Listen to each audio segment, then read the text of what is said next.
ये 10-15 साल की जर्नी मैं किसी को 10 मिनट में नहीं सुना सकता था। सेकेंड टाइम मैंने फिर से एग्ज़ाम दिया। एग्ज़ाम देने के बाद मैं फिर वही ढाक के 3 पात और मैं फ़ेल हो गया, प्री भी नहीं निकला। थर्ड टाइम दिया, फोर्थ टाइम जब मैंने दिया तो मैं पास नहीं कर पाया। मुझे लगता है कि शायद फेलियर्स की अगर कोई सबसे बड़ी मूर्ति बने तो वो मेरी होगी। जिनको पता था मेरे फेलियर्स के बारे में बचपन से, वो मेरा मजाक उड़ाते थे। इनके जैसे पता नहीं कितने गए और कितने वापस आ गए, और जिसका होना होता है उसका तो अब तक हो जाता है। वो जो मोमेंट था ना मेरे लिए, उस मोमेंट को मुझे पहली बार ऐसा रियलाइज़ हुआ ना कि मेरे जो फादर थे, हर जगह उनको मेरी वजह से इंसल्ट उठानी पड़ती थी। फिर मुझे लगा कि नहीं, अब सब कुछ बदलेगा और अब वो समय आएगा ना।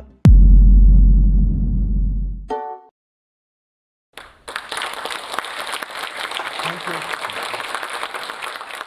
बचपन में मेरा एक फेवरेट सॉन्ग हुआ करता था, पापा कहते हैं बड़ा नाम करेगा, बेटा हमारा ऐसा काम करेगा। लेकिन बेटे ने एक ऐसा काम किया कि पापा को गर्व तो नहीं हुआ, लेकिन पापा को दर दर भटकना पड़ा उस बेटे की वजह से। जब मैं 10th क्लास में पहुंचा तो मेरे घर में किसी को मुझसे कभी उम्मीद नहीं थी, क्योंकि मैं पढ़ाई नहीं करता था। पढ़ाई छोड़ करके मुझे सारे काम अच्छे लगते थे, तो किसी को उम्मीद भी नहीं थी मुझसे। जब मैं 10th क्लास में पहुंचा और मैं 3rd डिवीज़न से पास हुआ तो मुझे तो लगा कि बहुत डांट पड़ेगी घर पे, कैसे मैं फेस करूंगा सबको। लेकिन मेरे घर वालों ने कहा कि बहुत अच्छा हुआ, ये कम से कम पास हो गया। मैं सारे काम करता था लेकिन पढ़ने में मेरा मन नहीं लगता था। बस सपने बड़े बड़े देखता था कि हाँ एक दिन कुछ करूँगा, कुछ बड़ा करूँगा। लेकिन जब मैं 10th में 3rd डिवीज़न पास हुआ तो मुझे थोड़ा सा डाउट हुआ। फिर भी जो रही सही कसर थी वो मैंने 12th में पूरी कर दी, जब मैं 12th क्लास में फेल ही हो गया। और वो एक ऐसा समय आया जब मुझे लगा कि शायद बहुत ज़्यादा मैं सपने देख रहा हूँ और मैं कर कुछ नहीं पा रहा हूँ। और इसके बाद में वो जो सॉन्ग मैं सुनता था कि पापा कहते हैं बड़ा नाम करेगा, तो नाम तो मैंने ऐसा कर दिया कि वो कहीं आसपास बता भी नहीं सकते थे कि मैंने क्या नाम किया है। अब होता ये था कि चोरी छुपे जाते थे, वो एडमिशन के लिए स्कूल में दर दर भटकते थे। लेकिन कोई भी स्कूल वो हमेशा टॉपर्स को अपने यहाँ लेना चाहता है। जब मैं एक स्कूल में गया तो उन्होंने बोला कि अगर इसका एडमिशन हम करेंगे और ये फिर से फेल हो गया तो हमारे स्कूल का तो रिजल्ट खराब हो जाएगा, कोई एडमिशन लेने नहीं आएगा। फिर ऐसे ही बात करते करते हम एक स्कूल में पहुंचे जहां पे फाइनली मुझे एडमिशन मिल गया। और एडमिशन इस शर्त के साथ में मिला कि बाहर जो टॉपर्स की लिस्ट लगी हुई है आपको उसमें आना होगा, जो मेरे लिए एक इम्पॉसिबल सा काम था। पास करने के लाले पड़े हुए थे और टॉपर्स की लिस्ट में आने का टास्क मिल गया था। तो फिर उसके बाद में मैंने बोला ठीक है, मैं कोशिश करूँगा, और मैंने एडमिशन लिया, पढ़ाई किया और उसके बाद में मैं पास हो गया। 2nd डिवीज़न 54% मेरे मार्क्स आए और मैं पास हो गया। तो मुझे लगा कि एक पीछा छूटा मेरा पढ़ाई से, आज मैंने 12th क्लास पास कर लिया है। उसके बाद मैं पापा के पास गया, मैंने कहा पापा अब तो मैं 12th पास कर चुका हूँ और अब मैं आगे नहीं पढ़ना चाहता हूँ, और मुझे ना कोई बिज़नेस करवा दो, कोई शॉप खुलवा दो, और पढ़ाई लिखाई में मेरा मन नहीं लगता बिल्कुल भी। आपके पैसे बर्बाद होंगे, मेरा टाइम बर्बाद होगा, फ़ायदा क्या होगा। तो उन्होंने बोला कि ठीक है, मैं तुम्हारे ऊपर प्रेशर नहीं करूँगा, अगर तुम बिज़नेस करना चाहते हो तो तुम कर लेना, बट एटलीस्ट ग्रेजुएशन पास कर लो। ग्रेजुएशन के बाद में तुम जो बोलोगे मैं वो करवा दूंगा। ग्रेजुएशन मैंने किसी तरीके से कर लिया और ग्रेजुएशन किया। ग्रेजुएशन के बाद में फिर मेरे जो भी साथ के फ्रेंड्स थे तो वो सब भी एमबीए करने के लिए जा रहे थे। तो मेरा तो कोई टारगेट ही नहीं था, बस केवल हाँ रात में एक बार सोने से पहले सोच लेता था कि एक दिन मैं सिविल सर्वेंट बनूंगा, और उसके बाद सो जाता था।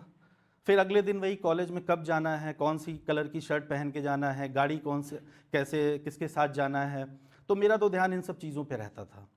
उसके बाद में कॉलेज ख़त्म हुआ और मेरे दोस्त जब वो एमबीए करने जा रहे थे तो मुझे लगा कि मैं भी एमबीए कर लेता हूँ, क्योंकि एमबीए का उस समय एक ऐसा लग रहा था कि मुझे नहीं पता मैं क्यों करना चाहता हूँ, क्या है, बस एक ट्रेंड सा चल रहा था। और वो ट्रेंड भी एकदम से आकर के नीचे गिरा जब 2009 का ग्लोबल डिप्रेशन आया, जब एक एमबीए तो छोड़िए, जो जॉब कर रहे थे उनकी भी जॉब जाने लगी एमएनसी से। उस टाइम पे मेरा एमबीए पूरा हुआ। फिर उसके बाद में उसी टाइम पे यूपी का एक सब इंस्पेक्टर का फॉर्म आया। तो सब इंस्पेक्टर का और पुलिस का जो भी जॉब है वो मुझे बहुत अच्छा लगता था। तो मुझे लगा ये मेरे टाइप की जॉब है, मैं घूमने फिरने वाला लड़का, कहाँ मैं एक ऑफिस में बैठ के काम करूँगा। तो मुझे लगा मैं इसको भरता हूँ। मैंने फॉर्म भरा और वो एग्ज़ाम मेरा रिटन क्लियर हो गया। रिटन क्लियर होने के बाद में फिज़िकल की बारी आई, वो मुझसे नहीं हो पाया। इसी बीच में एक दिन क्या हुआ कि मैं घर गया हुआ था और घर में पापा के साथ में एक अंकल हैं, वो रिटायर्ड कर्नल हैं आर्मी में। तो मैं उनके घर गया, पापा मुझे अपने साथ ले गए उनसे मिलवाने के लिए। तो एक कैजुअल मीट थी। तो जैसे आमतौर पे हमारे यहाँ होता है कि अंकल ने पूछा कि मैं क्या कर रहा हूँ आजकल, क्या चल रहा है। तो जब मैंने बताया कि मैं सिविल सर्विसेज की प्रिपरेशन स्टार्ट करने के लिए मैं सोच रहा हूँ, मैं मनी बना रहा था, तो उन्होंने एक ऐसी मुस्कान वहाँ पर दी पापा को देखते हुए और फिर मुझे देखते हुए। जब उन्होंने मेरा एकेडमिक जाना और कब मैंने क्या किया, तो उन्होंने बोला कि मेरे पापा से बोला कि आपको लगता है कि ये लड़का सिविल सर्विसेज में जा पाएगा। तो मेरे पापा कुछ बोल नहीं पा रहे थे और मैं सब कुछ देख रहा था।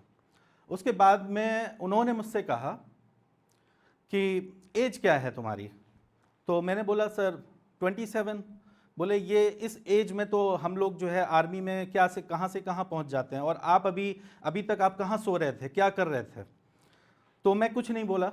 तो उन्होंने कहा ठीक है, आपकी मर्जी है, आप जाओ तैयारी करो, और जब लगे कि अब कुछ नहीं हो पा रहा है तब मेरे पास आना, मैं कहीं पर आपको कोई जॉब दिलवा दूंगा। तो वो जो मोमेंट था ना मेरे लिए, उस मोमेंट को मुझे पहली बार ऐसा रियलाइज़ हुआ ना कि मेरे जो फादर थे, हर जगह उनको मेरी वजह से इंसल्ट उठानी पड़ती थी। और गाना तो वही था, पापा कहते हैं बड़ा नाम करेगा, और हर स्टेप पे मैं नाम कर रहा था उनका। फिर उसके बाद मैंने कहीं भी जाना छोड़ दिया। उस दिन मुझे बहुत ख़राब लगा, क्योंकि पर्सनली मेरे सामने बैठ कर के किसी ने मुझसे और मेरे पापा से ऐसे बात की। फिर मुझे लगा कि नहीं, अब सब कुछ बदलेगा और अब वो समय आएगा ना कि मैं कुछ करूँगा, पढ़ाई करूँगा, और अब देखता हूँ क्यों नहीं होती है पढ़ाई मुझसे। फिर मैं इमोशंस में आया, सोचा, बहुत कुछ सोचा, और मैं पूरी तरीके से मैं आ गया यूपीएससी की प्रिपरेशन करने के लिए। लेकिन ये रास्ता इतना आसान होने वाला नहीं था, क्योंकि बेस में तो कुछ मैंने किया ही नहीं था, और इमोशन से भी ज़िंदगी जो है वो ज़्यादा देर नहीं चलती है। जो हवा में जो सपने देखे जाते हैं वो टूट जाते हैं। तो मेरा भी जो सपना था ये एक रेत के महल जैसा था जो बहुत जल्दी गिरने वाला था। जब मैंने यूपीएससी का एग्ज़ाम दिया तो पहली बार तो मुझे कुछ समझ में ही नहीं आया, और मैं बस एग्ज़ाम देकर और चला आया। फिर मैंने सोचा कि क्या वाकई में मैं कर पाऊँगा इसे, और मैं सोचता रहा। फिर मैं प्रिपरेशन किया। सेकेंड टाइम मैंने एग्ज़ाम दिया। एग्ज़ाम देने के बाद में फिर वही ढाक के 3 पात, और मैं फेल हो गया, प्री भी नहीं निकला।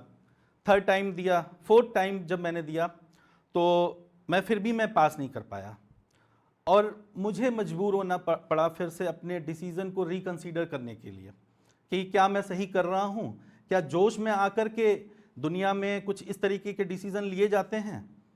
मुझे नहीं पता था मैं क्या कर रहा हूँ। फिर उसी समय यूपी पीसीएस 2015 का फॉर्म आया हुआ था। तो जब मैंने यूपी पीसीएस का फर्स्ट टाइम जब एग्ज़ाम दिया और रिज़ल्ट आया तो फिर से मैं फेल हो गया। अब मुझे लगा कि इतना आसान नहीं होता है चीज़ों को पाना। बातें करना, गाने सुनना और सोच लेना और इमोशंस में आकर के, जोश में आकर के कोई डिसीज़न ले लेना, ऐसा नहीं होता है। उसके बाद फिर अब मैं गया अपने पापा के पास में। फिर से एक बार मुझे लगा कि मुझे उनसे बात करनी चाहिए, और मैंने उनसे बोला कि ऐसा हो रहा है मेरे साथ में, मैं क्या करूं। उनको पता होता था कि मेरे रिज़ल्ट नहीं हो रहे हैं। मेरे पापा में ये बहुत अच्छी बात थी कि मेरा कोई भी रिज़ल्ट जब मैं फ़ेल होता था उनको सब पता होता था, लेकिन कभी भी वो मुझसे पूछने नहीं आते थे कि बेटा आपका रिज़ल्ट कैसा हुआ, क्योंकि उनको पता था कि नहीं हुआ है, और अगर वो पूछेंगे तो मैं प्रेशर में आ करके मैं कुछ गलत ना सोचूं, मैं कोई गलत स्टेप ना ले लूं। तो लेकिन उनकी जो ये खामोशी थी ना, मैं सोचता था कि जब सबके रिजल्ट्स आते हैं तो सारे बच्चों को डर लगता है कि अपने घर पे कैसे हम बताएंगे, उनके घर वालों को क्या जवाब देंगे। लेकिन मेरे घर से कोई फ़ोन ही नहीं आता था, क्योंकि 2 कारण हो सकते हैं, या तो मैं फेलियर था तो उनको कोई उम्मीद ही नहीं थी मुझसे, और या वो ये सोचते थे कि नहीं, अगर हम बार बार पूछेंगे तो इसके ऊपर प्रेशर पड़ेगा। मैंने इसी चीज़ को सोचा, मैं पॉजिटिव रहते हुए मैंने सोचा कि शायद वो इसीलिए नहीं पूछते हैं मुझसे कि मैं मेरे ऊपर कोई प्रेशर ना पड़े। लेकिन मैं जो उनकी ये जो खामोशी थी मैं इसको पढ़ता था। इस खामोशी को मैं सोचता था कि इसके पीछे बहुत से सवाल छुपे हुए हैं, और इसके लिए जो है मुझे अभी भी जो है जो मेरा डिसीज़न है तैयारी करने का, इसको मैं नहीं छोड़ूंगा। लेकिन जब इतने फेलियर्स मैंने लगातार देखे, तो जो लोग मुझे पहले से जानते थे, जिनको पता था मेरे फेलियर्स के बारे में बचपन से, वो मेरा मजाक उड़ाते थे। जब मेरा मजाक उड़ाने लगे, मेरे ऊपर तरह तरह के कमेंट करने लगे और बोलने लगे कि क्या अभी तक तैयारी कर रहे हो, 5 साल हो गए तुम्हें, 6 साल हो गए, कब तक तैयारी करोगे। लेकिन मैं उनको कैसे समझाता कि विरासत में आपको पैसा मिल सकता है, आपको प्रॉपर्टी मिल सकती है, आपको एक नाम मिल सकता है, लेकिन सफलता जो है वो कभी विरासत में नहीं मिलती है। सफलता पाने के लिए बहुत मेहनत करनी पड़ती है, अपना नाम जो बनाना पड़ता है। मैं नहीं चाहता था कि मैं ज़िंदगी भर केवल मैं इस बात से जाना जाऊं कि हाँ इनके पापा सब इंस्पेक्टर हैं। मैं ये चाहता था कभी वो दिन भी आए जब लोग मेरे पापा से बोलें कि इनका लड़का एक ऑफिसर है। तो उसके बाद में मैंने सोचा ठीक है, मैं फिर से ट्राई करूँगा, और 2016 का यूपीपीसीएस का फिर से एग्ज़ाम आया, और उस एग्ज़ाम को मैंने फिर से मेहनत किया, दिया, और मैं प्री पास हो गया। फर्स्ट टाइम मेरा जो है सिविल सर्विसेज के किसी एग्ज़ाम का प्री निकला था। तो एक कॉन्फिडेंस अंदर से आया कि हाँ मैं कर सकता हूँ। और मैं मेंस की प्रिपरेशन जब कर रहा था तो शायद किस्मत को कुछ और मंजूर था। जैसे ही मेरा मेंस का एग्ज़ाम पास आया, मेरी प्रिपरेशन भी अच्छी चल रही थी, मेरे साथ में एक ऐसा इंसिडेंस हुआ कि अचानक से एक दिन पढ़ते पढ़ते मेरे स्टमक में पेन होने लगा, और बाद में जब मैंने चेकअप कराया तो पता चला कि मुझे स्टोन का पेन हो रहा है, और वो पेन इतना ज़्यादा था कि मेरा चेयर पे बैठना तक मुश्किल हो गया। और बाद में वही हुआ कि मेरा एग्ज़ाम ख़राब हो गया, मैं कुछ खास नहीं कर पाया, और एक बार फिर से जो असफलता, फेलियर्स का जो सिलसिला चल रहा था वो जारी रहा। और उसके बाद मैंने अपने आप को संभालते हुए मैंने फिर से कोशिश की, क्योंकि मैं एक चीज़ तो जानता था कि कुछ भी हो जाए मैं फेलियर हूँ दुनिया के लिए। लेकिन मेरे पापा जो हैं ना, उन्होंने मुझे एक ब्लैक हॉर्स, डार्क हॉर्स समझ के उन्होंने एक दांव जो लगाया हुआ था, मुझे उसको साबित करना था। और मैं ये जानता था कि सफलता इतनी आसानी से नहीं मिलने वाली है। तो जब दोबारा फिर से मैंने 2017 का यूपीपीसीएस दिया, फिर से मेरा जो है मेंस मेरा प्री निकल गया। प्री निकलने के बाद में फिर मैं मेंस क्वालिफाई नहीं कर पाया, और जब मेरा मेंस क्वालिफाई नहीं हुआ तो वो एक ऐसा समय आया कि जब मैं अपनी लाइफ में सबसे ज़्यादा मैं डिप्रेशन में गया।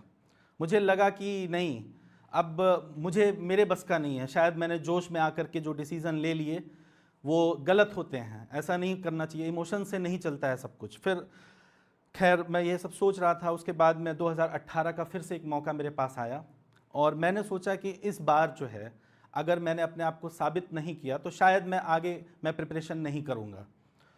तब मैंने एक दोस्त से बात हुई मेरी, तो उसने मुझे बताया कि ज़िंदगी में कभी कभी ऐसा होता है ना कि जब हमको लगता है कि बस अब हमसे नहीं होगा, हम ये नहीं कर सकते, तो समझ लेना वही वो ऐसा पॉइंट है ना जब सफलता आपके बिल्कुल पास में खड़ी हुई है। तो एक बार और ट्राई करना। और मैंने फिर एक बार और ट्राई किया, एक अटेम्प्ट लिया। तब तक यूपीपीसीएस का जो पैटर्न था एग्ज़ाम का, वो अभी हाल ही में यूपीएससी के लाइंस पे सेम कर दिया गया है। तो जो मेरी यूपीएससी वाली प्रिपरेशन थी वो भी ख़राब नहीं गई। उस दिन मुझे याद आया कि जो मेहनत होती है ना वो कभी ना कभी काम आती है, वो मेहनत यहाँ काम आने वाली थी। मैंने जब 2018 का मेंस दिया तो मैं बिल्कुल आराम से तैयारी किया, और बिल्कुल मैंने कोई टेंशन नहीं ली, कुछ नहीं, मैं पूरी दुनिया भूल गया। वो कहते हैं ना कि जो सफलता होती है, सफलता के लिए जुनून के साथ साथ में थोड़ा सा पागलपन भी होना चाहिए। तो वो पागलपन मेरे ऊपर सवार हो चुका था इस बार, और मैंने पूरी दुनिया से अपना रिश्ता तोड़ लिया। मैं 2 साल किसी दोस्त से मिला, ना मैं फेसबुक पे, ना मैं ट्विटर पे, किसी पे नहीं। मुझे बस एक ही था कि मुझे अपने आप को साबित करना है। तो इंटरव्यू का जो है, जो इंटरव्यू के चेयरमैन सर थे, उन्होंने मुझसे कुछ क्वेश्चंस पूछे। मैंने स्ट्रेट अवे 4-5 क्वेश्चंस में मैंने सॉरी बोला, मुझे कुछ आता ही नहीं था। तो अंदर से लगा कि शायद यहाँ तक पहुँचने के बाद भी जो है कुछ होना नहीं है, लेकिन मैंने अपना कॉन्फिडेंस नहीं छोड़ा। तो मेरे लिए जो सबसे बड़ा जो सवाल था उस इंटरव्यू में, वो सवाल ये था कि आप कितने साल से प्रिपरेशन कर रहे हैं, आप अभी तक कहाँ थे। तो ये जो तैयारी वर्ड होता है ना, खासकर से सिविल सर्विसेज में, तैयारी वर्ड जब आप प्रिपरेशन करने निकलते हो ना घर से, तो पूरी दुनिया आपके साथ में खड़ी होती है, सब बहुत खुश होते हैं और सब आपको बैकअप करते हैं। लेकिन यही जब 4-5 साल बीत जाता है और आपको सफलता नहीं मिलती है, तो यही दुनिया वाले ना, ये तैयारी जो वर्ड है ये गाली बन जाती है। आपको अब जिस जगह पर जाओगे आपसे पूछा जाएगा तैयारी कैसी चल रही है, और उसके साथ में जो एक मुस्कान होती है ना लोगों की, वो मुस्कान रातों को सोने नहीं देती है। ठीक है, शादियों पार्टियों में जाना मुश्किल हो जाता है, लोग बोलते हैं कि जनाब तो अभी प्रिपरेशन कर रहे हैं। तो यहाँ पर आने के बाद में जब इंटरव्यू तक कोई आता है, क्योंकि यहाँ से नहीं हुआ तो फिर से वापस आप प्री से स्टार्ट करते हैं, फिर से पूरा वो प्रोसेस 3 स्टेप का। फिर उसके बाद में मैंने ये सोचा था, प्रिपरेशन के दौरान मैंने देखा था कि बहुत से बच्चे बोलते थे जिनका ईयर गैप था, कि मैं ट्यूशन्स पढ़ा रहा था दिल्ली में, मैं टीचिंग कर रहा था, या मैं कहीं पे जॉब कर रहा था। मैंने अपने दिल से पूछा, मैंने इसका बहुत जवाब ढूंढा, क्योंकि वहाँ पे जो हम इंटरव्यू लेते हैं वो हमसे ज़्यादा जानते हैं, हमसे बहुत एक्सपीरियंस होते हैं। मैंने अपने दिल से बोला कि मुझे झूठ नहीं बोलना है, मैं जो कुछ भी हूँ मैं वही बोलूँगा, मैं सच बोलूँगा और बिल्कुल कॉन्फिडेंस से बोलूँगा। उनको लेना होगा मुझे तो लेंगे, नहीं लेना होगा तो मैं बार बार आऊँगा, तब तक आऊँगा जब तक वो नहीं ले लेंगे। तो मैंने बोला कि सर मैं प्रिपरेशन कर रहा था, सिविल सर्विसेज की प्रिपरेशन कर रहा था। तो इसको मुझे लगा कि इसमें बोलने में क्या बुरा है, मैं कोई चोरी तो नहीं कर रहा था, मैंने किसी का घर तो नहीं लूटा था, मैं बैठ करके पढ़ाई तो कर रहा था। लेकिन इस जमाने ने, इस समाज ने इस प्रिपरेशन को इतना मुश्किल बना दिया लोगों के लिए कि लोग डरने लगते हैं सिविल सर्विसेज की तैयारी करने से। फिर जो भी रहा, मैंने इंटरव्यू दिया, मेरा इंटरव्यू अच्छा गया ओवरऑल, और फाइनल रिजल्ट का मैं वेट कर रहा था।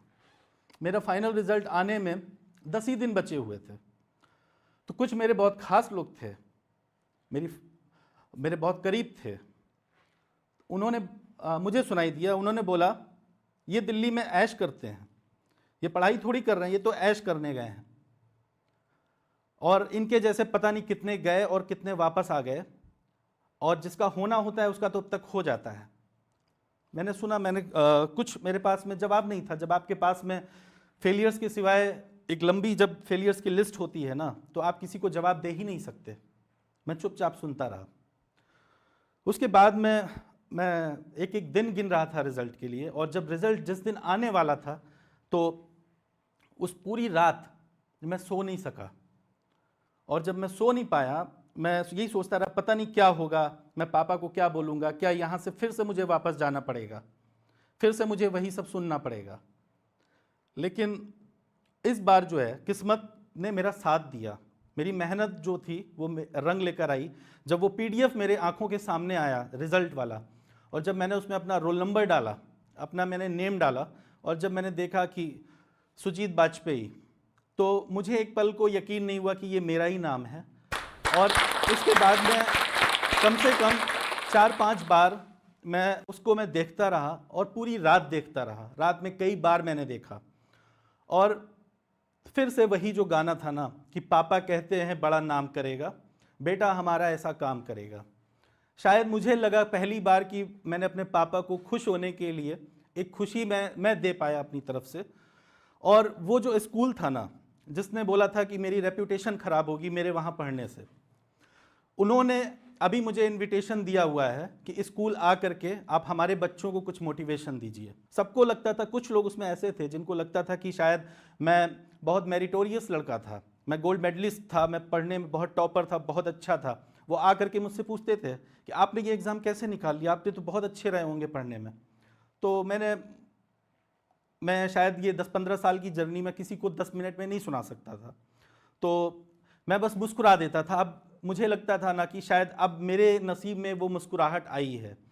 वो जो कर्नल अंकल थे ना, मुझे लगा कि अब मुझे उनके पास जाने की ज़रूरत नहीं है। ठीक है, तो आज मेरी ये जो सफलता है, यहाँ तक पहुँचने के लिए दोस्तों मेरी जो जर्नी रही है, इसमें मैंने बहुत सारे फेलियर्स देखे हैं। मुझे लगता है कि शायद फेलियर्स की अगर कोई सबसे बड़ी मूर्ति बने तो वो मेरी होगी। लेकिन एक चीज़ आपको बताता हूँ, इस दुनिया में कुछ भी जो है वो इम्पॉसिबल नहीं है। इतने फेलियर्स देखने के बाद में भी जब मैं कभी कभी डिप्रेशन में होता था, किसी से बात करने का मन नहीं होता था, तो ऐसे समय में 2 लाइंस थी जो मुझे बहुत इंस्पायर करती थी और मुझे आगे बढ़ने के लिए फिर से खड़ा कर देती थी कि आँख भला तेरी गम से क्यों नम होती है, पल में हवाएं पूरब से पश्चिम होती हैं। तो आप बस इतना समझ लीजिए कि आज आपका जो भी स्ट्रगल है, आज आप जो कुछ भी कर रहे हो, ये एक पल ऐसा आएगा कि आपको लग रहा होगा ये समय कट नहीं रहा है तैयारी का, इतने सारे स्ट्रगल्स हैं, लेकिन वो एक जो पीडीएफ होता है ना, जिस दिन उसमें नाम आ जाता है, एक पल में ये दुनिया ही बदल जाती है। सारा कुछ, आपकी सारी बुराइयां जो हैं वो अच्छाइयों में बदल जाती हैं। और ये इम्पॉसिबल कुछ भी नहीं है। ये मैंने कहा ना, ये जो जोश टॉक का जो मंच है, इसी पे मैंने एक स्टोरी देखी थी अरुणिमा सिन्हा मैम की। उनसे मुझे जो मोटिवेशन मिला कि एक पैर के होते हुए उन्होंने माउंट एवरेस्ट फतेह किया था। तो मैं जानता हूँ कि इम्पॉसिबल कुछ भी नहीं है, और आप भी बिलीव करिए इस चीज़ को। जिस दिन आप किसी चीज़ के लिए पूरे जुनून के साथ लग जाएंगे तो कुछ भी जो है नहीं ऐसा बचेगा जो आप नहीं कर सकते। कोई भी दुनिया का सपना ऐसा नहीं है जो आपके हौसलों से बढ़कर हो। इस वीडियो के बारे में अपनी राय नीचे कमेंट सेक्शन में हमें बताएं और अपने दोस्तों के साथ ये वीडियो शेयर करना ना भूलें।